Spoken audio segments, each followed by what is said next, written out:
Hey there, I'm Neil. My pronouns are he, him, and I'm the host of my new podcast, Pause and Rewind. I'll be chatting to changemakers, thought leaders, and role models who all share a common goal. They're striving to make the world a more inclusive place. And let's face it, we need it. Each guest has a unique story when it comes to doing their thing, and we often know who people are in the now. But how much do we really know about them? Pause and Rewind takes a moment to explore the experiences in my guest's life that led them to where and who they are now. Because everyone loves an origin story.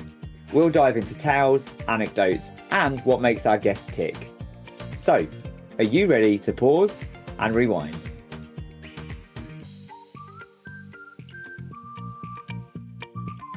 Hey there, and welcome to this episode of Pause and Rewind.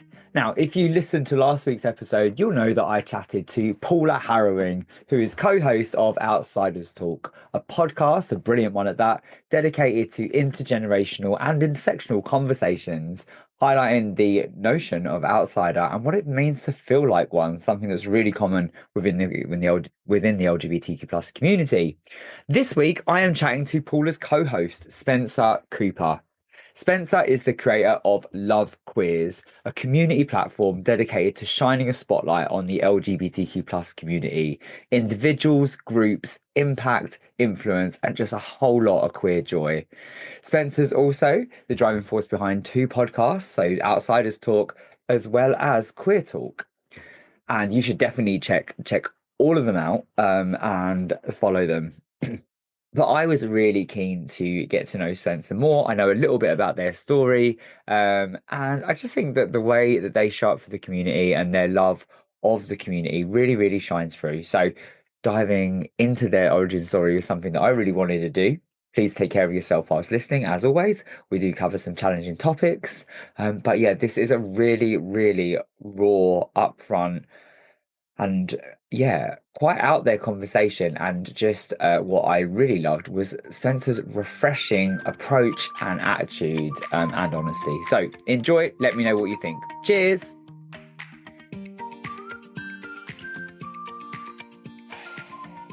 Hey Spencer, it's so good to see you. Welcome to Pause and Rewind. Thank you so much for having me. I'm so excited. I'm so excited to have you on the other side of the mic. I'm a huge fan of your work, of your podcast. I recently absolutely binged Outsiders Talk, and it's just brilliant. Oh God, I'm so sorry. I'm No, joking. there were so many great episodes. I have to say though, the episode with, and I said this to Paula yesterday when she was on the podcast, your episode with Paula was just so beautiful. Yeah, 100%. I mean, our connection and our story is just so powerful, and that's what inspired the whole podcast. So I'm glad that kind of sat nicely with you. Just kind of trying to eradicate age as like a reason why people wouldn't connect or talk to each other. It's just so stupid. So yeah, and we have a very stupid friendship anyway, but it's just blossomed. So I'm so into it. I mean, I've caught a glimpse of it in real life, but you know, it just it really, really shines through. And you're right, intergenerational learning, reverse mentorship, friendship. It does seem to be something that has fallen by the wayside, probably in the last kind of decade, like or so. Yeah. Yeah, it's just crazy. I mean, a lot of the people in my life are older people, and I've always there's a few different lessons, but like I think respect is earned, but it should start both ways. This whole respect your elders thing is just nonsense, in my opinion, because you should respect everyone equally. But that does have to be earned over time, especially in relationships. Um, but yeah, I think finding elder people, particularly in our community, that are also still open to learning from a younger person is groundbreaking. You know, there's a lot of older people that think they know everything because they've been there, done that, and they're set in their ways. But there's a lot of older people that aren't. And when we talk about things like pronouns and we go, oh, that person's old, like, you know, never mind, they might not get it. I have an 85-year-old that I'm very, very close with, who gets my pronouns correct. Like, if people want to, they will. And Yeah. and that's a huge lesson that kind of changed things for me. So yeah, this intergenerational friendships, beyond like getting too deep, but just intergenerational friendships is just a dream. And I Yeah. strive for them. Absolutely. I consider myself so privileged to have friends of all ages. And I think because when I finished uni, I went and worked and lived in a pub. And so I Hmm. was just constantly surrounded by different people of different ages. Yeah. And so now, I've got friends that are 18. I'm 42. I'm in the middle. I've got friends that are 18. I've got friends that are 80 plus, like Yeah. same as you. So yeah, it's Nice. it's it's definitely a privilege. I like to start by asking a big question. What does the world look like for Spencer Cooper right now? A bit of an unconventional answer, but I think the world looks quite hopeful.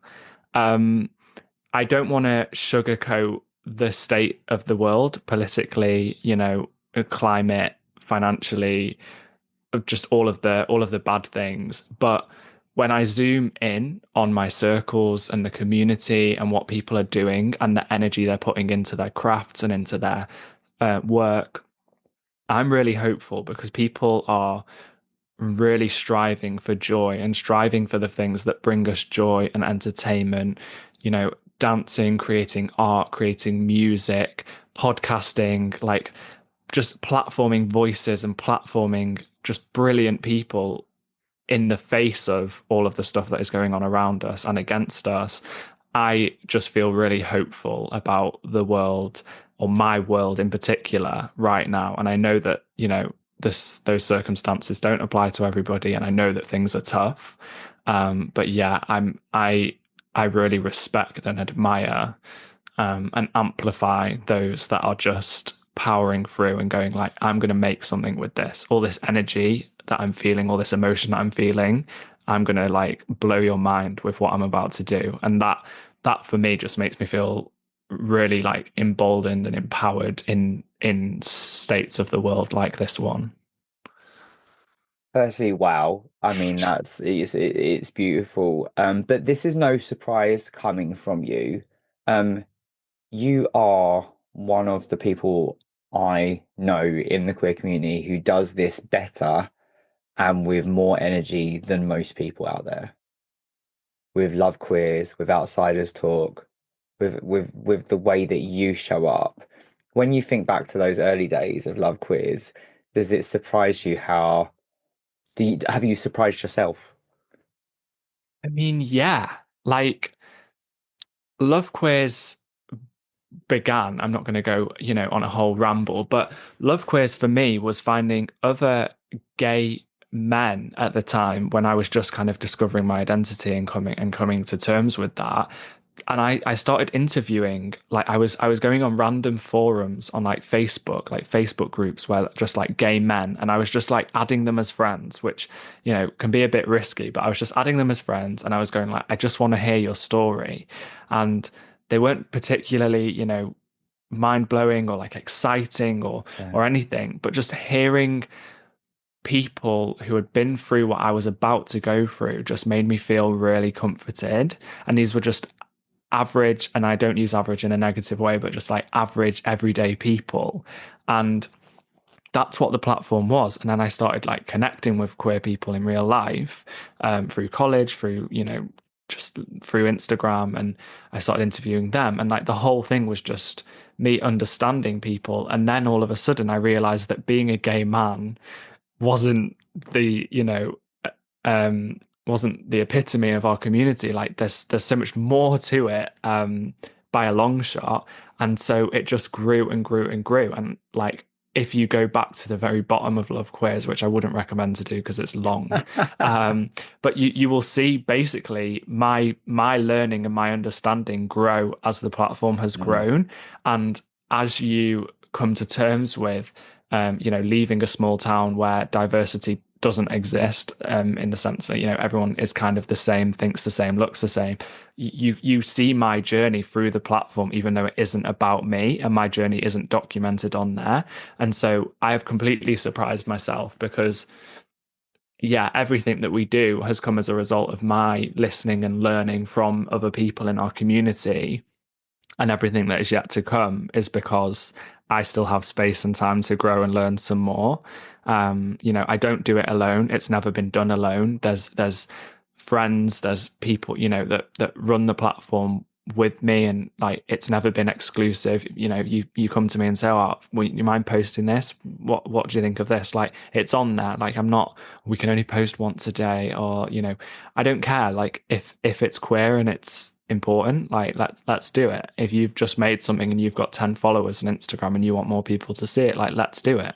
And if it flops in terms of engagement, I don't care. Like it's just a space for everyone to shine. So completely surprised. We're about to hit 50,000 followers, and it just doesn't even, it's not even real. Like I think constantly about putting 50,000 people in a room that all are there because they want to see content that I'm making, and it's just bonkers, and it's a bit silly really, because my content's not even that great at times. A lot of it is reposting other people's content who, they're the areas that they specialize in and focus in, and it just performs really, really beautifully.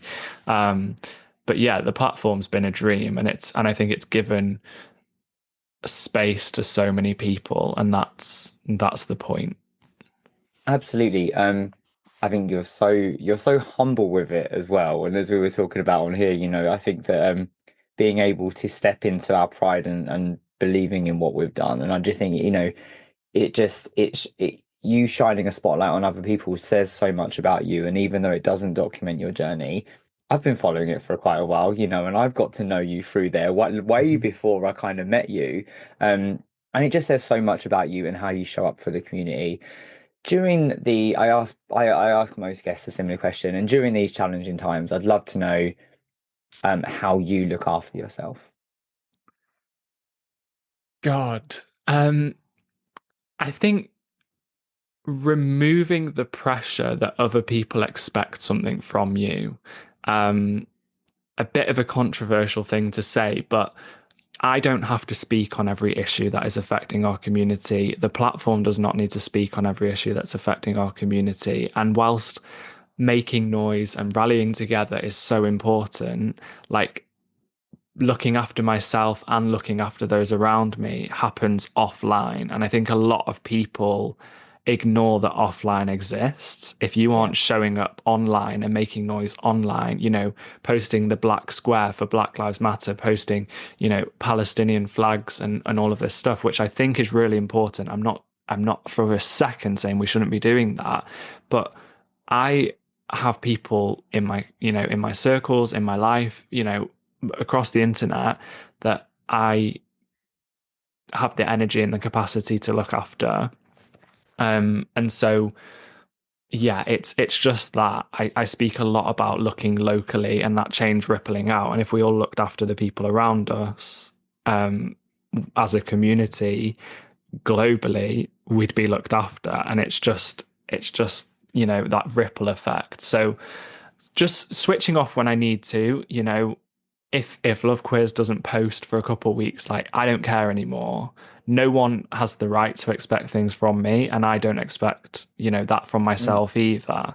Because the content is not that important for a week or so, right? I think the platform is important, what we've built is important, everyone that's there is important, but yeah, if I need to take space, I'd rather show up when I'm back to my full self than deliver something, half-assed basically because I'm exhausted or burnt out. And I don't think anyone would expect that from me either. Um, Certainly not. I yeah. think that I do think that your attitude towards it is quite rare, though. I Hmm. do think that There's a people huge do. pressure. Yeah, I feel it, with not just running my own and promoting the podcast, but also kind of like maintaining this profile as, an events manager that sits Hmm. across DEI and events, also the sober clubbing, and and Yeah. and, and, and there is a pressure. So it's actually really refreshing to hear someone talk the way you're talking. Did it take a while for you to get to that point? Massively. I used to worry so much that I was going to fade from existence. Mm, I've posted things like on my personal account before where I had to go offline for like a month or, however long. And I like post like apology things like I'm sorry I wasn't here. yeah. I'm sorry I didn't get back to people. I'm sorry I didn't turn up to people's launches, book launches, events. I'm sorry I wasn't there for you when you needed me to be, but I couldn't have been there for you in the way that you needed me to be. And so it's just, it's taken a long time. One, to say, like, no one really, like, I'm not significant enough, and that doesn't mean I'm insignificant, but I'm Mm. not significant enough. I'm not Beyonce, and even Beyonce's taking a break, just to put that out there, longer than I can afford to. But you know, how important is me doing the things that are burning me out at times, really? Like, how important are those things? And that's the reality. Like, you know, you as a podcaster, and the work that you do, taking 2 weeks out of a schedule when something is happening weekly is terrifying. Like, the idea of not posting for those 2 weeks is scary. But your loyal listeners would understand, and the people who are not loyal listeners will still find your content when you come back and post Yeah. it. And, like, particularly online, because everything is in the moment, I think a lot of people won't notice that you're gone. And that used to really scare me, because I want people to notice when I'm gone. Yeah. But then I realized that the people on the internet, not all of them are people that know me or care about me, and neither do they need to. The people in real life notice when I'm burning out, and Yeah. notice when I'm not showing up as the person that I was the week before when I was feeling better. So you just have to, I think, stop being so delusional to ourselves sometimes. Just see yourself, and you're important, and what you're doing is important, but therefore the rest and the taking a break is important. And it's such a Yeah. cliche thing to say, like, oh, take a break, self-care, all of this, but, like, if you don't, like, Yeah. it can come to an end. I've been planning to release a couple of podcasts that we'll get into, but it's taken like a year. And I'm not willing to put it out just because we need to get it done. I don't need to get anything done.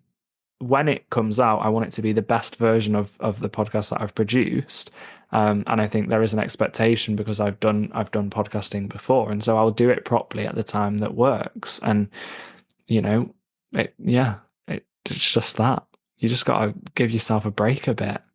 I don't even think you know how much I needed to hear that, and I know that will be a hard relate for so many people listening, particularly those Mm, people that do put a lot of pressure on themselves. And you're right, self-care, it's not it doesn't have to be it doesn't have to be a wanky thing.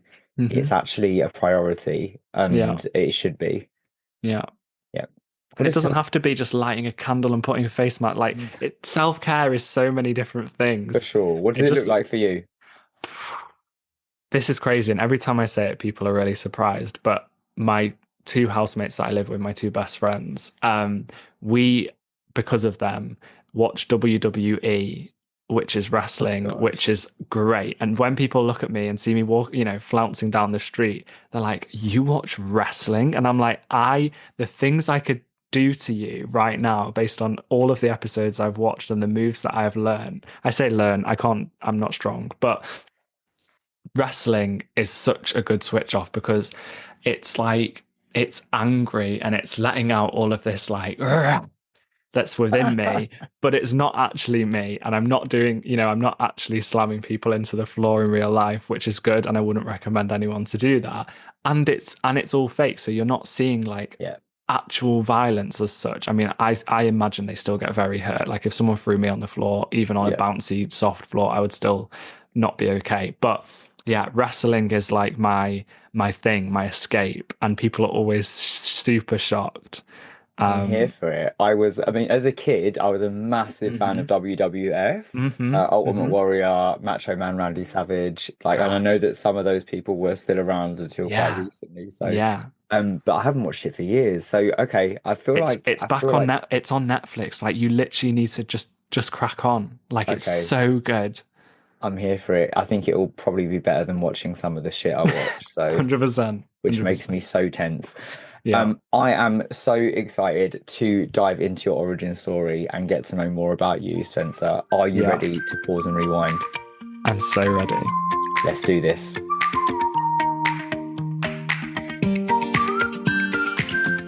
Take me back. Tell me all about little Spencer. So I asked my parents this question in the lead up to getting on the podcast today because I was like, I don't really remember. I remember things, but I assumed they would remember me better, because they were there. Um, the first response I got from both of my parents was, "Oh, we don't really remember that time." And I said to them, "Can you describe little me anywhere between the age of being born and like 12?" And "We don't really remember that time." And I was furious Mhm. because I was like, "Wait, was I invisible for 12 years?" Which I'll get onto in a second. But I told you there's a trauma dump incoming, which you're gonna Here for either it. love or hate. But they both got back to me. After a few days of being able to sit and think. Um, as a kid, I had blonde, crazy curly hair, and they'd both describe me as a troublemaker when I was around other people, like other kids, or just like around other people, and I was a massive attention seeker.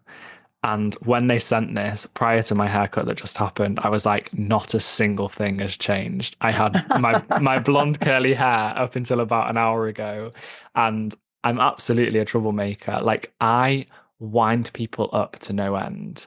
And I used to do this. Like I love gr- pushing people's buttons, not to cause any harm, not to like turn people against each other, but just to see how far I can push people. Um, my mum, my mum said she got emotional writing like what I was like as a kid when I asked her this question. But then what she sent me actually just described me as a little shit, basically. Um, she sent me two scenarios when I was younger. And I'm not proud of these, but they're funny to look back on. Okay. The first one was I used to be relatively naughty, like just misbehaving as a kid does. And my mum didn't really know how to stop that behavior or discipline it or deal with it. So she asked someone at work or a customer or something, and they said, "What does Spencer love?" And she said, "Oh, always playing on the PlayStation, watching DVDs, all of that." And they said, "Okay, next time Spencer misbehaves, you take all of those things away. And when Spencer learns to behave, you can bring them back." And so she comes home like really confident, bold, and she goes, and I misbehave on cue, basically. And she's like, "Right, if you carry on, I'm taking everything away." So I unplugged everything and I put it in a nice, neat pile and I handed it to her. And I said, "Anywhere you can reach, I can reach. So feel free." And my mum, I can still remember her face. Like her face just dropped and she's just like, "Right," because I just knocked all of that confidence out of her, which is terrible. And I was a terrible, terrible child for doing that. But I was a How old were child, you? so I think I was younger than 10. Like Right. I was just a little bastard. And I've been a little bastard throughout, which obviously we'll touch upon. But that's going to be a recurring theme through all the stories that I tell you. The second time that she recalled was she raised her voice at me, and this was the first and the last time that she did, but she raised her voice again because I was misbehaving. I was being a little shit. And I went and stood next to the wall that joins to next door's house, and I was going, "No, stop, please don't hurt me, don't hurt me." Again, as a kid, completely uncalled for, complete bad behavior. I don't endorse any other people to do this. And she shit herself and she was like, "Oh my God, stop it, stop it." And she's never shouted at me again. Now, I was completely in the wrong in both of those scenarios, but to sum up little me, I just didn't take any shit, even though I was the one in the wrong in both of those scenarios. Don't shout at me, don't touch my stuff. Like, and eventually I actually turned out to be a really good kid. Like, I tried really hard at school. I cared about people, I cared about people's feelings.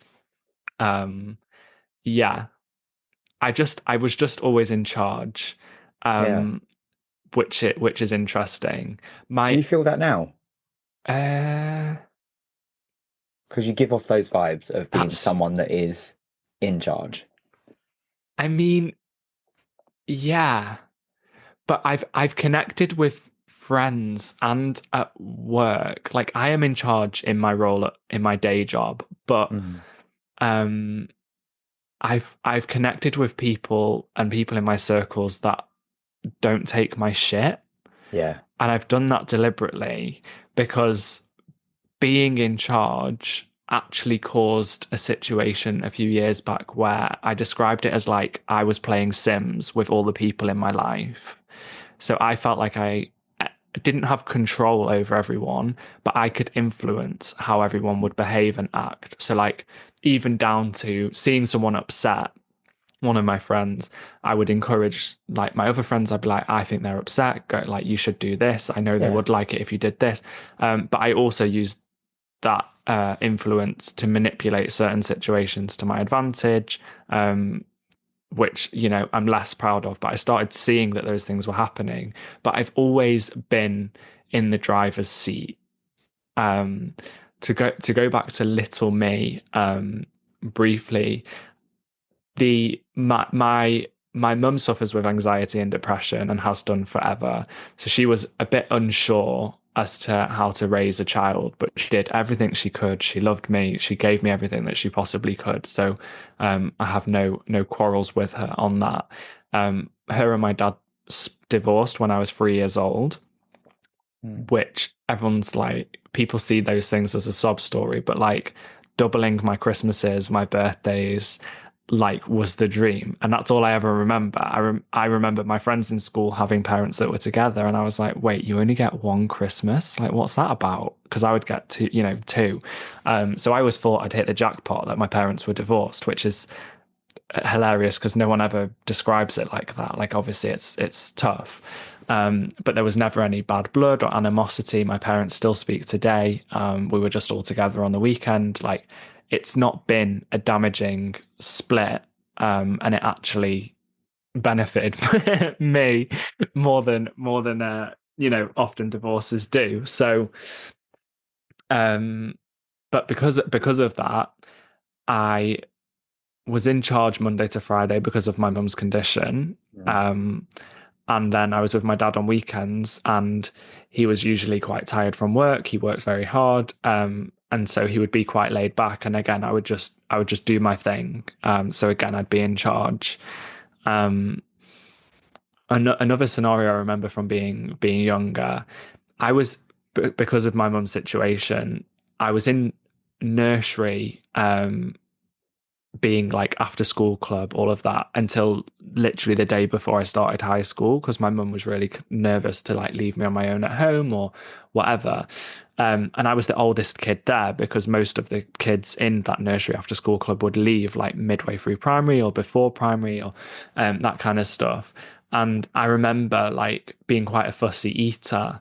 And when we got fed, because I had my dinner there every day, Monday to Friday, when we got fed, if I didn't like the food or didn't like the look of the food, I'd go like, "Oh, we shouldn't eat this, everyone." And everyone would go, "Oh, Spencer said we shouldn't eat this." And like basically I would stop everyone from eating their dinner. And then the staff would have to explain to every parent that comes and picks up their kid like, "Oh, they haven't eaten tonight." But without throwing me under the bus because I was a kid. And it was just like I've always just had that influence and power as a kid, which I shouldn't have had. And Mm. I wish someone had put me in my place, in a nice way, you know, Yeah. but I wish someone had put me in my place. But that that just always carried on. Like I think just knowing that we didn't have to do as we were told, and this goes back to what I was saying earlier about respecting your elders, like certain people just telling me I had to eat my dinner because I had to, like I'm good, thanks. Like if I don't want to eat that, I'm not going to. Yeah. And I'm not saying that my way was right, but I've just always felt that you shouldn't just do as you're told, No. especially if people can't justify why they're telling you to do that. And I was a little shit with that at times. So like I accept there's you know extremes on that kind of spectrum, but like I've always questioned things when I've been asked to do them or been told to do something that I'm like, but do I need to do that? Should I Yeah. be doing that? Is there another option? Yeah. I mean, Yeah. to a point, I think that's really healthy. And I think actually when it comes to treating kids as humans, and particularly around the area of consent and boundaries, I think it's Hmm. really important. And I think that it wasn't, I think 80s, 90s, probably early noughties, there was much less of that. I think people are waking up to that now. I've just got two questions off the back of what you're saying. Today, thinking about Little Spencer, Hmm. do you see that you've kind of now used that you are a really influential person, right? You bring people along on a journey, you kind of educate people, you do it in such an educational, engaging, inspiring way. Do you think you've now kind of like harnessed that influence for good? And again, going back to Little Spencer, have you been able to have some retrospective conversations with parents and those around you and said, why didn't you do it differently? Yeah, 100%. Like, I think as I don't remember ages in terms of years, but like as I started to grow up, um, absolutely, it was about being difficult in the sense that I just described, but for the right Yeah. reasons. Hmm. There was a time in school, there was a teacher that didn't like me, um, and I was sat with these two of my good friends in art class, and we all used to chat and do our work and whatever, and they were slightly better than me at art, however you measure that, but they were more talented, which was fine. Um, and I got like a bad report for that class, and it was the only bad class out of all the rest were perfect because I tried really hard at school, and it was the only bad one, and it said that I was chatty and disruptive in class. Um, and I hadn't even showed my mum and dad this report. Like I'd opened it myself and I'd looked at it, and I went in during the class in front of the entire class and I put it on the teacher's desk and I said, right, I've got a question for you. And she just looked at me and was like, excuse me. And I was like, I've got a question for you. I said, you've said I'm chatty and disruptive in your class. I said, but the two girls who sit with me have got perfect reports. I said, so I've got a question. And she said, go on. And I said, do I talk to myself in your lessons? And she was like, what?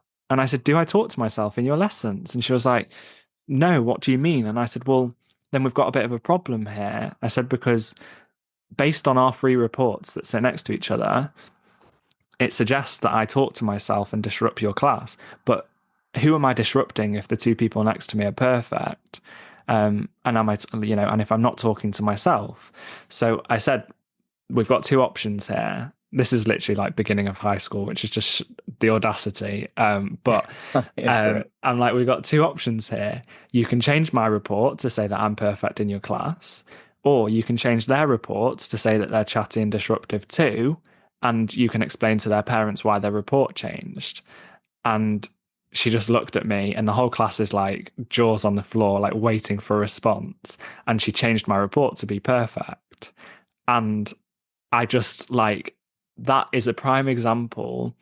And I've gone back to school years after I went and did work experience in that department with the other art teacher specifically, but we reflected on that, and it's just there are times where adults just you just don't connect, or people in general, you just don't see Mm, eye to eye, you don't connect, and because they're in a position of more authority than you or power than you, they think they can do that. But I didn't go in emotionally, I didn't go in with insults, I didn't say anything that I shouldn't have, although I probably shouldn't be challenging the teacher, which is what we're all told and mm, made to believe. yeah, But I asked her a genuine question about to understand, because if she had, I was willing to accept that I was chatty and disruptive in class, but only if I was yeah, chatting to somebody. um and like I said, I got it changed, and I didn't really like the perfect report, didn't even matter. My parents were happy with me regardless. They knew that I got my head down, I did what I needed to do. It wasn't a problem. um but it's just that I think using it in a situation for good, and I appreciate she probably didn't appreciate that conversation. mm, But just again, just showing people in class like you have the right to challenge things, you have the yeah, right to be disruptive, and if you do it in the right way, like I didn't go in and be like, you're this, you're that, name calling, swearing, you know, it was a genuine conversation. And if yeah, I'd done that one to one, not in front of people, her response may have been very differently because it's, Yeah. you know, it's her word against mine. So I use that quite tactically. Before we jump onto that second question Yeah. around retrospective conversations, Hmm. I just want to sneak another one in there. Where does that confidence, Hmm. the confidence, the maturity, and then the tactical nature come from at a young age? Because I can see it in you now. I can see it in the way that you have conversations, the way that you think, the way that you show up. Hmm. But at a young age, where do you think that came from? That ability to advocate for yourself so smoothly. Yeah.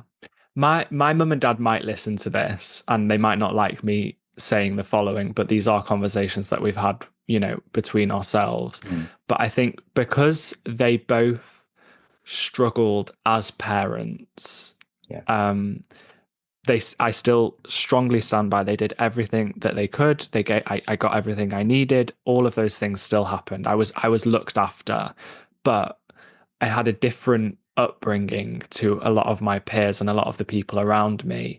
And that forced me to grow up quickly. And it mm, forced me to mature quickly. And it forced me to take things into my own hands because of my mum's condition. Like, I often was the decision maker from a very young age, like, you know, helping do the shopping, help encouraging her to go outside and not be scared of the world. And the thing I've said, and I've said this to them in the past, and again, it doesn't sound nice at the surface, but they showed me then what I didn't want to be, okay, um, which is it's an awful thing to say, but I am still grateful to them because of that molded me into who I am now, and that's yeah, someone I'm very proud of, and they are very proud of. And I don't blame, I don't judge. You know, we're all dealt, you know, the cards that we are dealt, and they've both been through things, and they've both had their own life experiences that caused that to happen, which caused me to happen, which caused me to become the gobshite that I am today. Um, but yeah, I think I just had to grow up very quickly. And that served me well in certain circumstances, but it's also, you know, it's got me into trouble. It's damaged some of my relationships because I'm, yeah, you know, years ahead of some of the people around me, and that can rub people up the wrong way. You know, I can come across as a know-it-all. I can be cocky. I can be this, you know, growing up.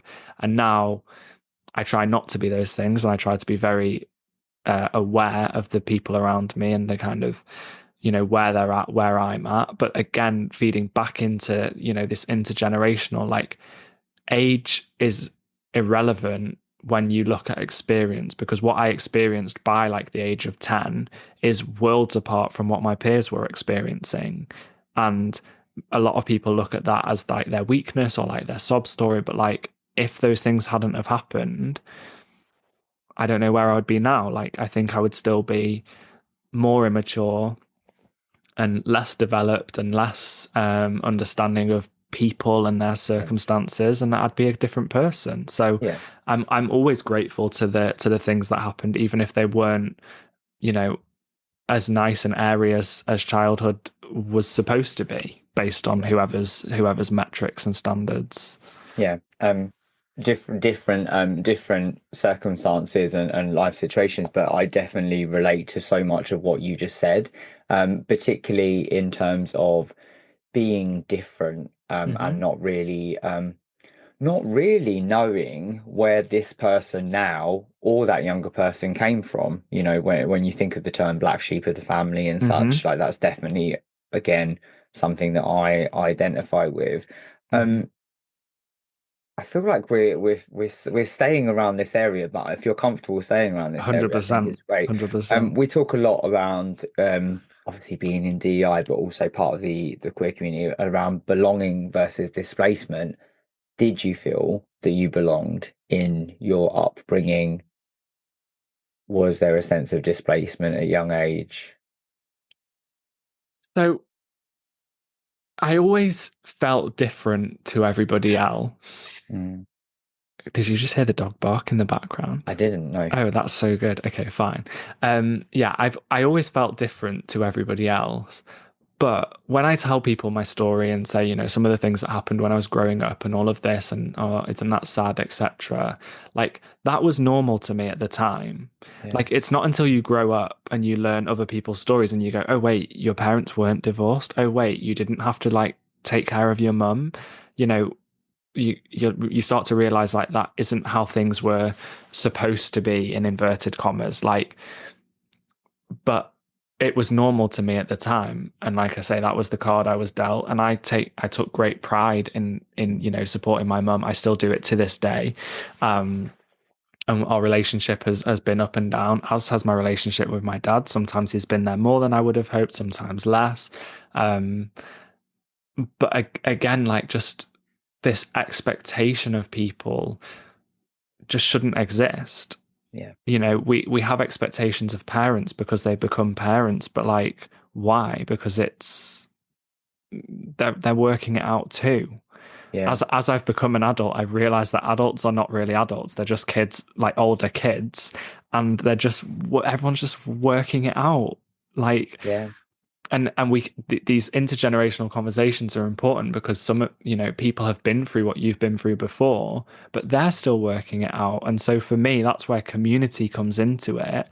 because as long as you've got good people around you that are guiding you and supporting you and just being around you whilst you're figuring it out, like that's where the safety and belonging came in for me. And Yeah. queer community is a huge part of that. But I say community and people because they're not all queer. There's just Yeah. people that have stumbled into my life and I've stumbled into theirs, and they're the best thing that have ever happened to me. And as long as they're my bubble wrap and they guide me and make sure that I don't, hopefully don't get, bumped along the way. And yeah, that's when belonging came into it for me. Like I always felt different, in school, in all aspects. I still feel different now, being queer. I think quite often we are when we head into a corporate space or a commercial space, workspace, whatever. Like we do stand out, even if that's just in our heads. Even if we look like everybody else, we still feel, outside of that. So, um, there's my answer to No, no, the. brilliant. I mean, and it speaks so much actually to the purpose of the podcast Outsiders Talk, right? Everything that you've just been saying, Hmm. because it resonates with me right now. Like gave me chills listening to you because it like every note hit, and every single guest that was featured on that really kind of like falls into so much of what you've just said. Let's just dial it back to teenage Hmm. Spencer, if that's Hmm. okay. Love Um, to. would you? Because I know for me, teenage Neil did not have a good time. Hmm. What did it look like for you? And then just so that we can start teetering into kind of what the goal was. What did you think the goal was at that time? So yeah, what was teenage Spencer like? How was your sense of self in those formative years? And what did you think the goal was at that time? So if I look at teenage years as high school, um, this was very much when, I mean, even primary school, end of primary school, etc. Boys and girls became separate, which is a huge kind of a crucial point in my story, I think.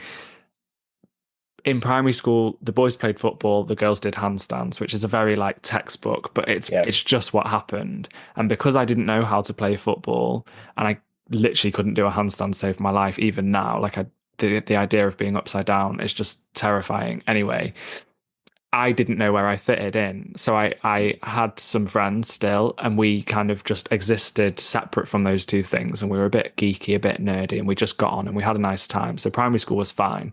But then in high school, the second you're not one of the boys, I was one of the girls, hmm, um, you start being called gay on a regular. And that's when the bullying um, kind of comes in to my story. But I use the term bullying also very loosely because I don't think certain people knew that they were bullying and being nasty at school. But my closest friends at school, would call me their gay best friend constantly. They'd be like, "Oh my God, you're my gay best friend. You're my gay best friend." I hadn't come out.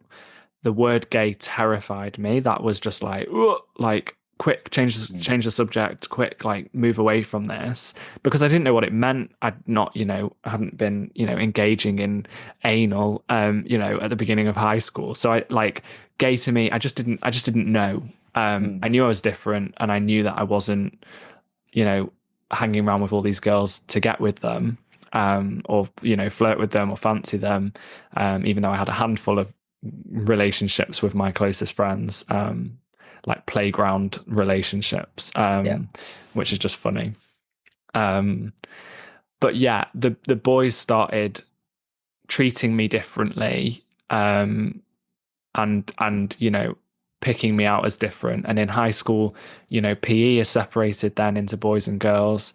So I then become bottom of the food chain, if we're even Mm. describing it as a food chain. Um, Science was separated into boys and girls. So Oh, really? there was very flippant situations that I was in because my group of girls were I'm going to be super stereotypical for this conversation, but like, the popular girls at school, if you Hmm. like. And Yeah. I was one of the popular girls at school, which was great. And I was, on top and I was loving life. And then I would have to go into this environment with all the boys where I then become the bottom of the food chain. And I'm like, being looked at differently and treated differently and spoken to differently. And people are just mad at me. And it was just flip flopping between those two things. And I would feel like shit and like worthless, and then feel like top dog all in the same day, and sometimes multiple times back and forth. Um, but that arrogance and confidence that I spoke to earlier would still exist. So when a boy would cheat on one of my friends in, high school drama relationships, I would go and confront that boy in front of them, and I'd say, like, I know every girl at this school and you will never get another girl at this school because you're a monster, whatever. Which again, I don't know who I think I am. I would never say these things today, but I was just like, I will defend these girls to the end of the earth. They're my Hmm. girls. And then you just start hear like everyone be whispering like, oh, he wants to get you after school, he wants to punch you, he wants to beat you up, because I've just confronted someone in front of everyone, embarrassed them. And I would always say the same thing. And I got, this is like a small handful of times. I wasn't, being threatened every week, but a small handful of times. And I would say, I understand that if that person wants to punch me, fine. I'm not going to hit them back, and they're going to basically affirm everything that I said about them. I said, so what will be will be. And I, thank God, never got hit. Like Wow. I don't know how I managed, because I deserved to be, I was cocky, I was getting, I was being troublesome. I was, for the right reasons, again, to Yeah. protect Yeah. people Yeah. around me, but I deserved, like, I should have been hit at least once, and the fact I wasn't is just wild to me. Um, but teenage me, I gained a lot of weight. I think I ate a lot of my feelings, and I started again, um, moving away from that nursery after school club environment and starting high school. I'd never really eaten at home with my mum. My mum has a very selective diet and is quite picky about food anyway, which is probably why I was. But I'd never eaten at home, like the odd meal, like Christmas, whatever, holidays. But like I was always at this after school club. So I'm at home, and because I'm kind of the one who sorts out the shopping and leads and all of that stuff, I'm I'm making a decision. So now I'm having like chicken nuggets and chips and pizza and Yeah. like all the things I want. And as a result, I gained weight very quickly. Um, I was very much like class clown at school. And I could afford to be because I was clever. I did my work. When I got home, I would sit and do my homework. I took great pride in like learning and studying and doing all of that. No one ever told me to or asked me to or pushed me to. There was no dynamic at home where my mum's like, right, you can't do this until your homework's done. I'm like, my homework was already done, like before I even, I Mm. was just always on it, and I loved it. And school, as like studying in school, fantastic. Um, my group of girlfriends would hang out at my house because again, like I could just kind of do whatever I wanted. So we'd all come back to mine. We'd watch YouTube music videos and watch movies, and I'd order takeout for everyone, and we'd snack, and like it was just very much Mean Girls vibes, in Mm. terms of just hanging out at the cool house. It was right by school, and I would do everything I could to, to make everyone like me and stick around, and we just had a great time, because all of their houses that I had visited on occasion were more structured to parents. The parents were in charge, not them. So my house was just like this free for all. Like we can do whatever we want. We can, have fun, be loud. If my mum told me to be quiet, I'd be like, Mum, don't be so boring. But like, you don't say those things to your parents usually when it's not going right. Get out, you know. Um, so yeah, it was complicated because it was the best time of my life and I was on top Mm. of the world, but I was also being bullied, and back to the, being called gay best friend. Like I wrote a chapter in a book, for Daniel Harding, a year or so ago, about basically being bullied and what that looked like, because they wouldn't class that they were bullying me, and I Mm. didn't feel like I was being bullied in that sense. But like calling someone gay every day now I know, the impact that that would have, to me, is absolutely terrifying. Like if they're Mm. not out, and they haven't come to terms with that. um but then what took a real flip for me, our group of girls in school kind of split in two. There was a bit of a divide and there was a bit of a rivalry. Um, and there was some nasty comments and, bitchiness and all of that stuff that happens. And I became a bully real quick. Okay. um, which, like, I take no shame in saying, because what happened then happened then. I've learned a lot from it since, even through college and through university. But that bitchy, awful kind of environment, I thrived in it because I would say whatever I wanted. I knew that most people at that stage are worried about the repercussions, like being told off by your parents. If my mum even tried to say you shouldn't be, and I would say to my mum, like, I said what needed to be said, and she would Mm. respect and understand, that I was doing that. I was being mean back to the people who were being mean. Yeah. I wasn't targeting people for no reason. So I do see a difference, but I do still claim that I was bullying. What I did and said has had a real harmful impact on some of those people. And I've had conversations with them since high school, years after. Um, I caused, or there were conversations that suggested that I contributed to, people's eating disorders and depression and these things back then, which, when I heard about that years later, like tore me apart. Like, Mm. that is not who I am. No. And to know, in the moment, you don't know that that's the impact you're having. No one know. I don't think bullies go home and reflect on what they're doing to that person. What the impact is on that person. Um, and I did years after, and I was just like, oh my God. And I was so, apologetic and sorry. Yeah. And you can't go back. And we all grow, and high school is high school. And that's not an excuse, because I think, No. people are self-aware. But yeah, knowing the impact, as soon as I moved away from that small town, where I grew up, into another one, basically for college, and started to see that dynamic happen in a group of friends that I had formed there. And I put a stop to it immediately. I was like, No. we do not talk down. We do not talk shit about people. We do not, but like, absolutely not. We're not doing that. And if that means you don't want to be my friend, like, I'd rather have no friends. And it, Yeah. and it, and it, everything worked out, Yeah. because learning from that situation in high school was so important. And I try now, there are people we don't see eye to eye with. There's, things we don't agree with online, whatever, but like, we just don't do that. Like, knowing the impact, there are extreme things that come out of those kinds of relationships and dynamics that I never ever want to be the cause of. Yeah. But yeah, I think I learned a lot from that.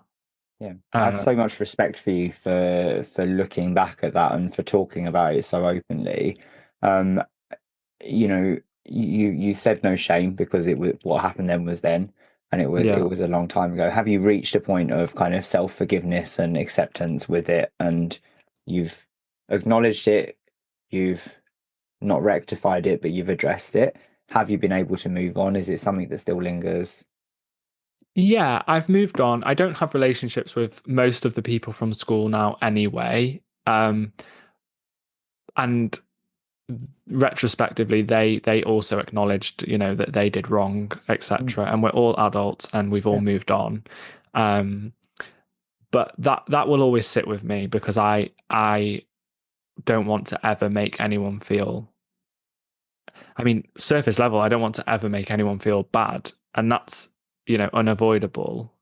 Sometimes we hurt people unintentionally, but I am so deeply aware, or try to be, of the people around me, like how they're feeling in any given yeah, situation. And that can become draining in itself, because you should be able to just, yeah. especially when you're with your Judies and you're with your good, your close circle, you can say whatever you want, unfiltered, all of that. And I have that, but I don't want to hurt you, and I don't want to hurt Yeah. anyone around me.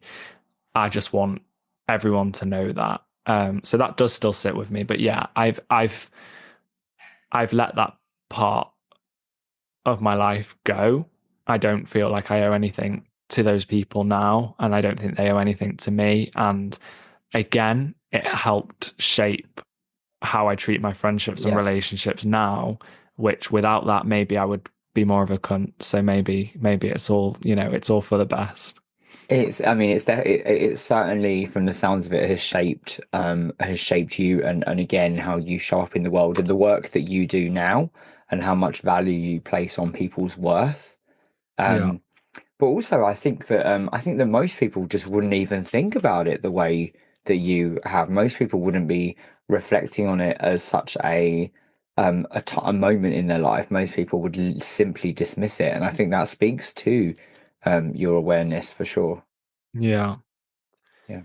Thanks for sharing because I know it's It's yeah, heavy, but it's important. And I yeah, think people don't talk about that, right? Like, yeah, we've all done bad things. We've all been yeah, bitchy, and you have to own it. It's part of your story. But again, like I said, everything shapes the person that you become. And that doesn't mean I'm not proud that I did those things. I'm yeah, not, encouraging people to do that so that they can get to the same place that I'm at now. But, to acknowledge the bad in you is super important too. absolutely, absolutely. We're all layered, and we don't always do kind things.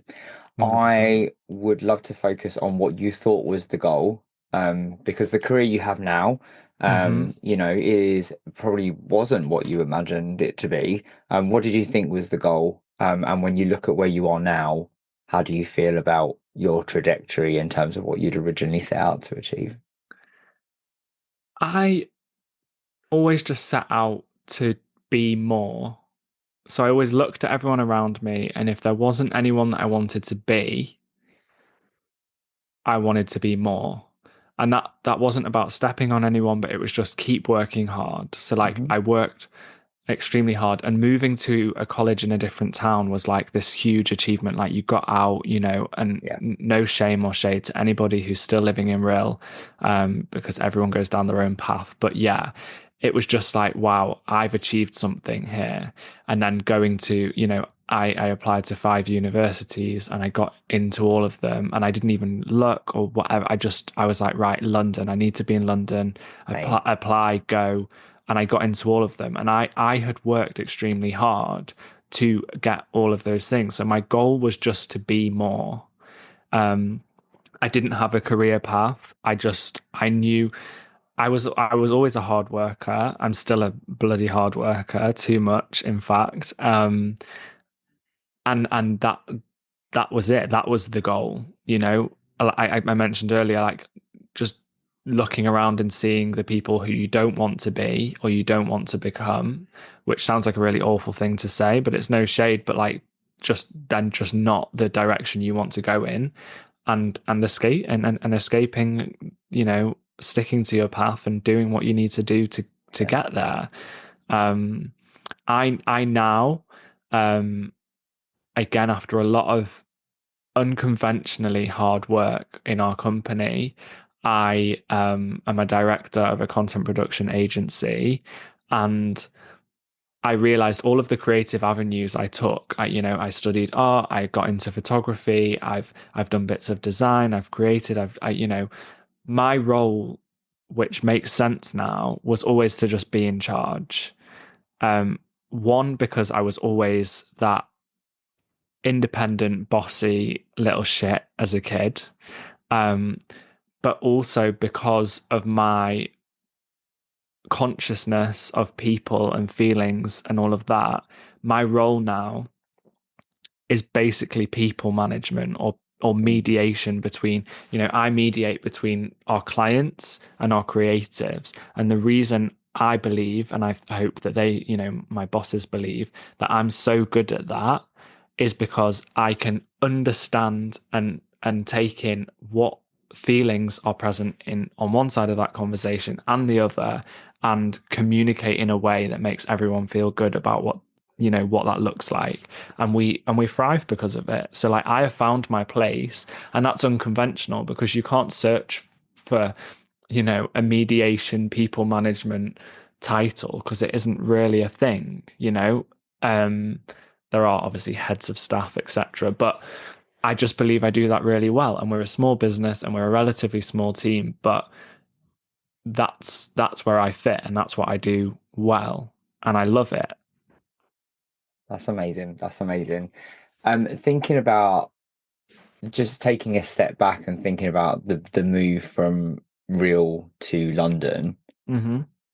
What was that experience like in terms of kind of, moving from such a remote rural place to the city, like to London, which is a big change. um It was a massive shift.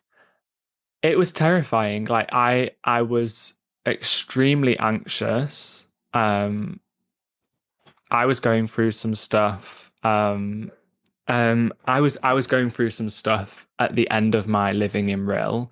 Um, there was a bit of an abusive relationship that my mum was in that was causing me a lot of discomfort and upset, and I had to make a decision to leave my mum behind at the age of 16-ish, and after having had her depend on me for so long, that was incredibly tough. But everyone around me kept basically saying the same thing. She is an adult and she can work it out. Um, and I learned very quickly that often people leaning on you isn't the best thing for them. Like, me being that crutch isn't actually helping anybody, but guiding them to be their own crutch is the thing that they sometimes need. And I will always be here. Like I said, I still support my mum to this day, but me leaving was the wake up call I think she needed to go, right, I need to get my shit together. Yeah. And she can do all the things that she needs to do. She's completely capable and she's amazing and she's overcome so many things. Um, and I then learned that same lesson at that same time because I moved to London. I'm extremely anxious. I'm like, self-doubt. What am I doing here? What am I doing in a city? I've literally never had to be, I've never even been to something this big, and you just get on with it. And again, you find your people real quick that just are your protection and your bubble wrap, and you go, right, whatever goes wrong here, I'm good. I've got my people. And so people have just been such a crucial kind of part of all of that. Um, and it was sensational. I went to university at Goldsmiths in New Cross, and most of the people there didn't really leave the area. And I'm Yeah. like, we have come to London. We are in London, like the capital. Like, what do you mean you don't want to leave Peckham? Like, what's wrong with you? What's wrong with you? So then the job that I'm in now, I started off basically working in private events for the same company, and every weekend I was in the Mayfair, in the Savoy, in this, in that, and we were doing all this. And I'd never seen I'd never stayed in a hotel, never mind like working, at the top of the Gherkin. And I'm just like, oh my God, like what have I done to get here? And I was doing, very basic work. I wasn't, running the place. Um, but I very quickly was like, this is my city, this is where I belong. Like everyone is so different. And then, you know, just meeting people that were different and diverse and just seeing all of these different things, I was just like, this is magic. Like I can never ever leave a city ever again. Like I have to live in a city forevermore. And this isn't a unique story to a queer person, No, not at all. No. in any sense, but um yeah, that shift was terrifying, but I absolutely like it was what I needed, and that was what energized me to then go full throttle into all of this stuff. And I stopped being a crutch for family and for people who weren't um, on the same trajectory as me in terms of throwing themselves forward and growing and Yeah. developing. And I was like, right, you can stay where you are, that's fine. And I actually respect and admire, like, that's fine. But at this stage, I've got to keep going. I don't think there's anything wrong with just wanting more. And it's Hmm. not, and it doesn't need to be a comparison thing. And again, like you said, it doesn't need to be a shade thing. It can just be, this is not for me. I Hmm. know that I know that I need to do something different or more or however you label it. So, um, before we wrap up this section, I'd love to know, what was the move, what prompted the move to Manchester? Um, Work. So I was working, doing, like I said, doing events, kind of part-time things in between uni. And I said to my bosses, because I'd become a really integral part of the London team, I said to my bosses, I'm about to finish uni. I can't keep working part-time. I'm going to need a full-time job. What are you saying? And they both, in that moment, said, um, like we don't really have a role to fill. Like there isn't really a role that needs you. And I said, but you need me. And I said, like, if you want me to continue what I'm doing and beyond, like think about it. So they basically went away and they came back and they said, if you're willing to move to Manchester, we will give you a full-time job and we will look after you and all of that. So I was like, right, this is it, because I'm this is my first job that I'm in now. I've done it for 9 years. It's all I've ever known, it's all I've ever done. And I started at the bottom and now I'm a director and I know the company inside and out, back to front. Um, which is exactly why I think they entrusted me to become a director. And yeah, it changed everything. Like I moved to Manchester and I shadowed them and I basically became one of them. Yeah. And I think again for them, having that intergenerational trust in someone with a fresh pair of eyes that hasn't come from the same background as them. Mhm. My bosses are brothers, and they've grown up in. They know a lot of people. They've experienced a lot of the world, but they're still their form of bubble that they've grown up Yeah. in. And I just come from a different universe to that, and so I think they really admire and respect that. And as a result, we've just gelled and bonded, and it's been extremely challenging. Work isn't all hunky dory all the time. Um, God, I literally don't say hunky dory. That's so funny. But we're sticking with hunky dory because it's great. And yeah, like that's just how it is. And Manchester is a bite-sized London. It's a much better quality of life. Mm. It's a dream, and when you get here, you will absolutely agree. I know you've visited before. And I go to London most weeks for work anyway. I have my connections there. I have people that I stay with there. So I'm in London every single week anyway. So I just get, in the words of Hannah Montana, my only reference on this podcast, get the best of both worlds, and it's just a dream. I love it. I love it. I also just want to just give another nod to your ability to advocate for yourself with such tenacity as well. Like saying to you need me, and then 9 years later you're a director. Like it's just it's it is incredible. You know, it's impressive. I'm extremely audacious, I and love it.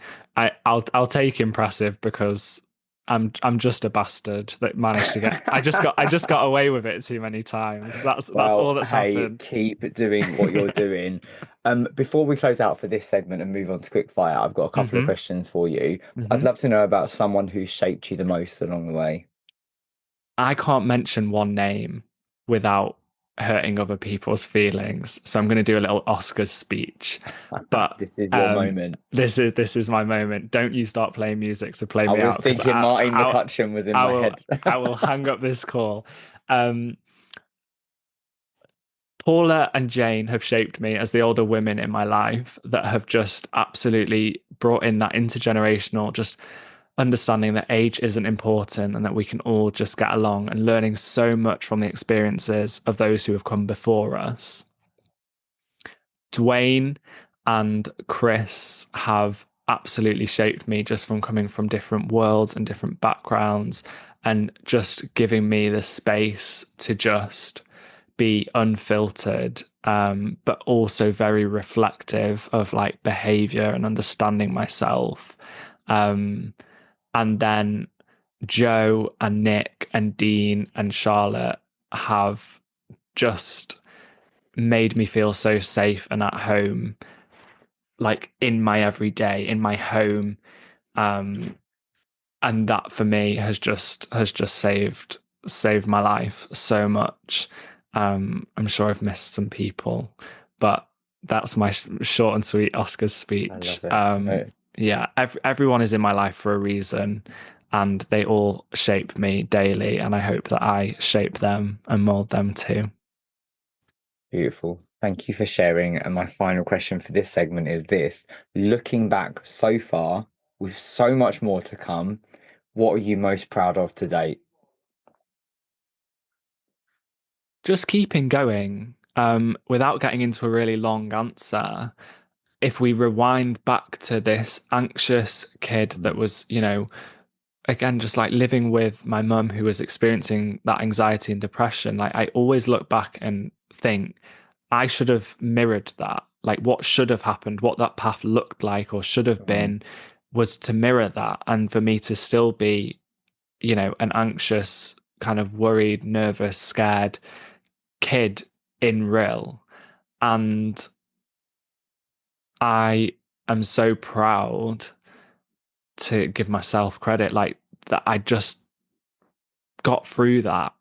And that's again no blame, no shame because I'm grateful for every single piece of shit that's been thrown at me as well as the good stuff that's been thrown at me because I am who I am. And the people who love me because I am who I am, and the people who hate me because I am who I am. And that's what I'm most proud of. I'm proud that I just persevered and carried on and didn't really change myself in order to make that work. Yeah.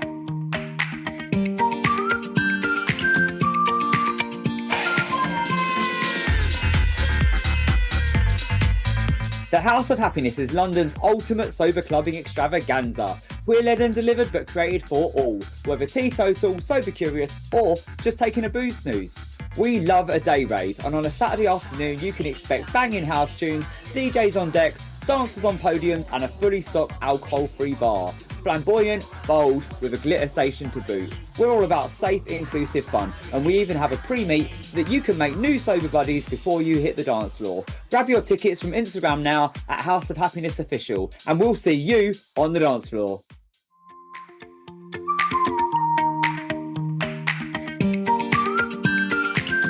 Are you ready for some quick fire questions? Yeah. What album, book, or movie has had a lasting impact on you? Lilo and Stitch, Love. which I talk about daily. Lilo and Stitch is my favorite movie of all time because it's so heartbreaking and emotional.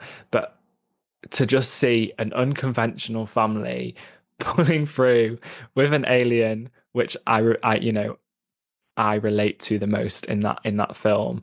It's just gorgeous. Elvis is the soundtrack. It's just a cartoon. Like I can sit and switch off and watch it, but it's so emotional and deep and like reflective, and it's just the best thing. And it just whenever I'm feeling the feels and I need to like disappear into my, black hole, like Lilo and Stitch is going on, and I'm just going to feel good and have a laugh and have a cry all at the same time and come out the other end. So that's my yeah, my grown-up reference. The gays love Stitch as Yeah. well. Yeah. Yeah. And there's a live action movie coming out in May, which I'm But not hey, supposed to be plugging because I'm not getting credit for that film, but I'm going to be there. you So right. I can't. it's I mean, I'm looking highlight forward of to my it. year. Well, bring it on. What's a saying you live by and one that you'd put in the bin? A saying I live by is, the good and the bad shape you. And so I'm grateful for both. That's not really a saying, is it? But that's my saying that I Yeah. just made up on the spot. But like that, I've said it Trademark. multiple times here, and like that is it. You can sit all day long and go, oh, this happened to me. But if you go, I am the tits today because this happened to me. The tits, sorry, is a phrase that me and my friends used to be like, we're the shit, we're Right, good. get it. Um, Yeah. yeah, then you've got to own everything that came, and it's not always that easy to do, but yeah, that and And one for something the to bin. throw in the bin. Respect your elders is the one I'm going to throw in the bin. And I've Okay. explained why that because we should respect Yeah. everybody. So this isn't like go out and disrespect your elders. But yeah, respect your elders in the bin. Love it. What's been the best adventure of your life so far? God, my whole life is an adventure. I'm the least adventurous person ever. I hate leaving the house. Biggest adventure has to be moving to London and just seeing the world that was possible. And what three words would you use to describe you and your origin story? Unconventional, audacious, and self-aware. Is self-aware two words? Oh Ah, God. you're all good. I've ruined it. Just put a hyphen in. Just You're put all a... good. And Paula had about six words, Yeah, so of course she did. well, she did. Love it. And I let her have them because she's Paula fucking Yeah, Harrowing. yeah, you Yeah, got it. yeah, You got yeah. to. It's not worth the argument. Let's fast forward a little bit. What exciting things do you have coming up? Love Quiz is growing. Podcasts are growing. Love Quiz podcast is going to happen in the coming. I'm going to say year because then I don't set any any Yeah. deadline for myself. But Love Quiz as a podcast is coming. Outsiders Talk season 2 is coming. We're working on some really cool stuff to amplify spoken word artists. Um, Love Quiz merch is in Oh, talks. In again an unconventional way. We're not just trying to make money. We're gonna build the community and give back to the community through some merch. It's all happening. I love. hope. Exciting. Can't wait to see it all. Yeah, What brings you joy? people. Um, I have been on a few dates recently, and I am now measuring the people that I measuring the time, not measuring the people. God, I'm not measuring. I don't turn up with a tape measure. So what's your height? What's your penis length? No, I'm not doing that. Um, I am now measuring my time with dates as would I rather be with you right now or be with my best friends? Okay. Um, and I'm starting to do that with my time a lot because I'm like, if you are not exciting me, giving me that same feeling that when I walk in and see my friends, I'm like, oh my God, hi, Mm, then I'm tapping out and I'm not looking for the same relationship, but I am looking for that connection. I'm not even actively dating. I don't know why I'm talking about this, but I'm just I want everyone in my life to excite me as much as the people in my life currently do. that's solid advice. Ah. Solid. Love that. Get the tape measures out. Yes. My final question for you is this. Do you have any words of encouragement or wisdom to help anyone out there to get to wherever they're going? Just give yourself a fucking break. Are my words of wisdom and advice. Nothing has to happen quickly. Nothing has to happen full stop. Existing is enough, but anything you do on top of that is a bonus and is a dream. Um, and if you just follow Love Quiz, you will find everything that you're looking for as a shameless plug. Um, but yeah, there's no one way or one box to fit in. So just keep exploring, keep figuring it out at your own pace. There you Love go. that. I'm all about the shameless plugs. So Yeah, it follow Love was. Quiz. Yeah, follow Love Quiz people. Do check out Outsiders Talk. I mean, as I said, binged it, absolutely loved it. Spencer, I have absolutely fucking loved spending this time with you. Like, yeah, you keep on doing what you're doing and can't wait to see you soon. Keep on doing what you're doing. You Right. inspire me too. And listen, was this episode shorter than Paula's? Slightly. Fantastic. That's all I needed. That was the goal today. That was the goal. Honestly, you two crack me up. I've said to Paula, the next time she's in London, we're gonna meet on a dance floor. Let's So do it. hopefully you will be there. Absolutely. I'm her carer, whatever you want. Bring it on. See you soon. Thank you.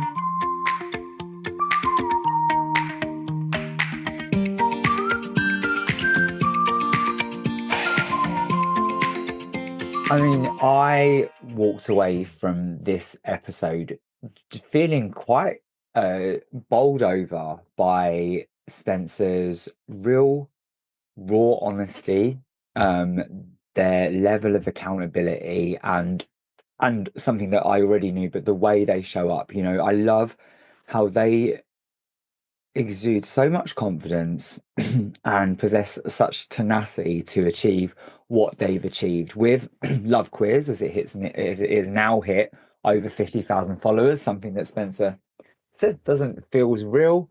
Um, and it's quite hard to wrap your head around that many people, but they've achieved that, and it's something that they are rightly proud, but also recognize that that is something that they've done to shine a spotlight on the LGBTQ plus community.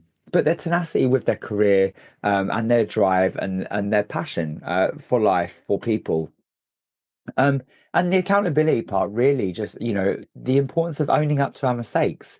And that's part of showing up for ourselves and showing up for those around us. And yeah, just really, really refreshing attitude towards life. And so yeah, just bowled over by the conversation, and are always bowled over by Spencer.